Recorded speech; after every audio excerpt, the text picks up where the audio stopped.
Salve, Wanyambe. Selamat pagi saudara-saudari yang dikasihi Kristus.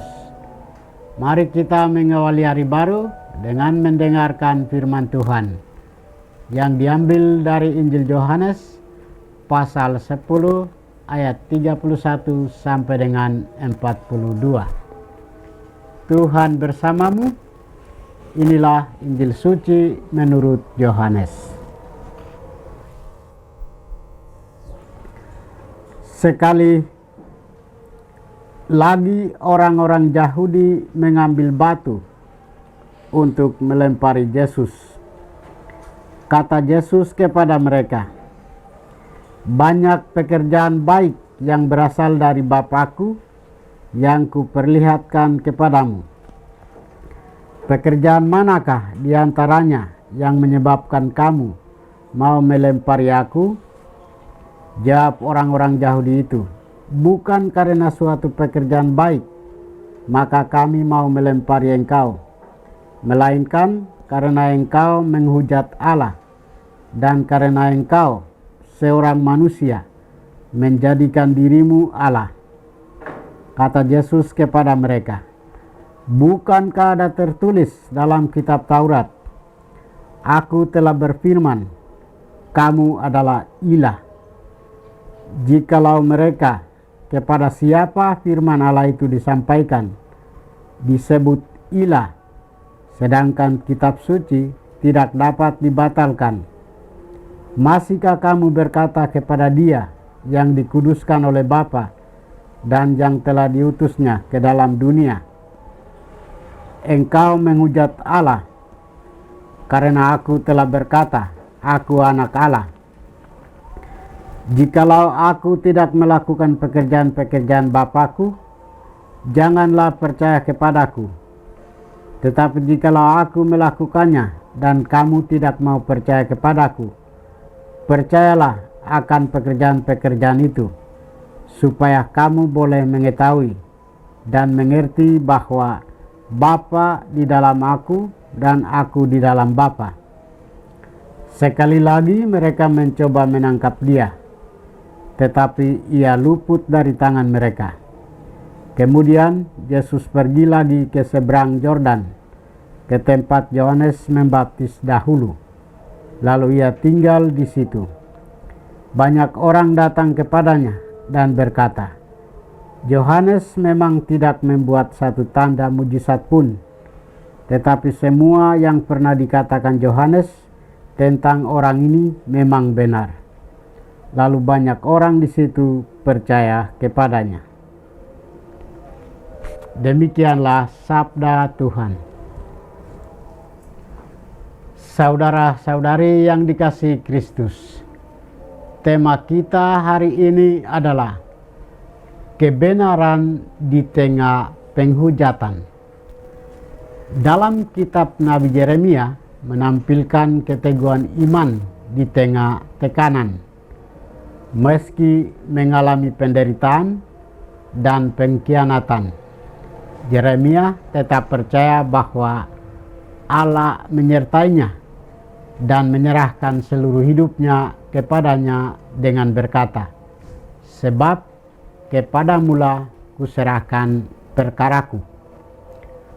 Ada benang merah antara kisah Nabi Yeremia dalam kitabnya dengan situasi yang dihadapi Yesus dalam Injil hari ini.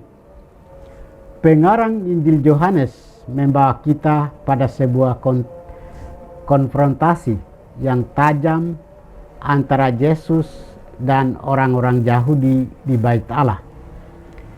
Yesus juga menghadapi penolakan dan ancaman dari orang-orang Yahudi yang menuduhnya menghujat Allah. Mereka menolak karena keras hati dan iri, meskipun telah melihat karya-karya baik yang dilakukan Yesus. Namun Yesus tetap sabar, berdialog, dan menunjukkan bahwa pekerjaannya berasal dari Bapa. Pada akhirnya Dia tidak mau berdebat dengan orang Yahudi yang tidak mau berubah dan berkembang ia harus menarik diri dari hadapan mereka. Dia harus menarik diri dengan tujuan agar sabdanya bisa bertumbuh dan berkembang dari bangsa-bangsa lain. Maka ia meninggalkan Yerusalem dan pergi ke seberang Sungai Yordan, tempat Yohanes Pembaptis dulu membaptis. Hasilnya kontras.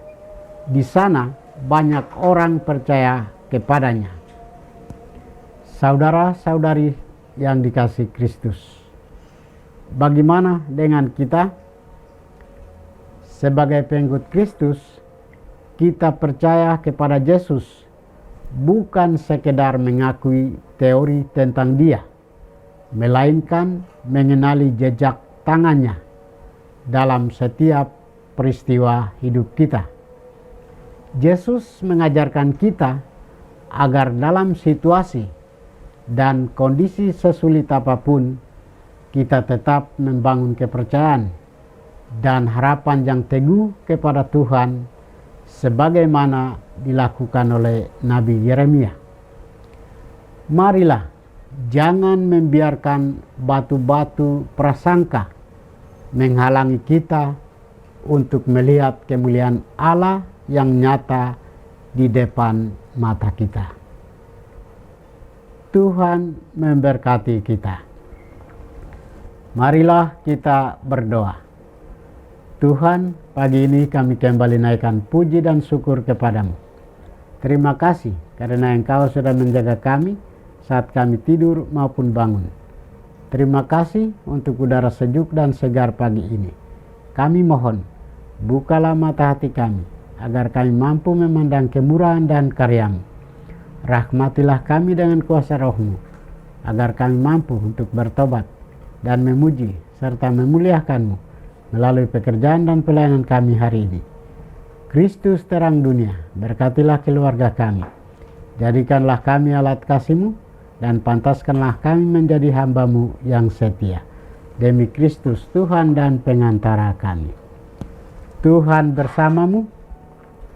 Semoga kita sekalian, orang-orang yang kita kasih dan doakan, seluruh aktivitas kita hari ini dibimbing, dilindungi, dan diberkati oleh berkat Allah yang Maha Kuasa, Bapa dan Putra dan Roh Kudus.